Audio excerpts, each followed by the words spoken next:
എഴുന്നേറ്റ് തഹജ്ജുദ് നിസ്കരിക്കുന്ന നമ്മൾ ആലിമീങ്ങളില്ല.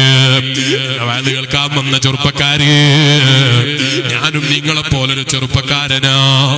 അതേ മദീന മുനവ്വറയില് റൗള ശരീഫിന്റെ ചാരത്ത് രാത്രി പുലർച്ചെ 3 മണി സമയത്ത് മഹാനായ സുൽത്താനുൽ ഉലമാ, അല്ലാഹ് ദീർഘായുസ് നൽകണേ അല്ലാഹ്, ഉസ്താദ് അവരുടെ കുറ്റം പറയുന്ന ചിന്തയില്ലാത്തവരില്ല, ആലോചനയില്ലാത്തവരില്ല, മനസ്സിലാക്കാത്തവരില്ല.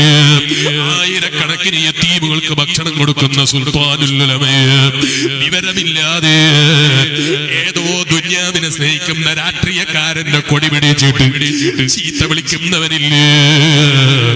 നീ നശിപ്പിക്കുന്നത് നിന്റെ ആഹ്റമാണ് മോനെ, നീ ദുഷിപ്പിക്കുന്നത് നിന്റെ പരലോകമാണ് മോനെ. ആയിരക്കണക്കിന് യതീമുകൾ ദുആ ചെയ്യുന്ന, 10,000 കണക്കിന് യതീമുകൾ വളർന്നു വരുന്ന, വളർത്തിയെടുക്കുന്ന സുൽത്താൻ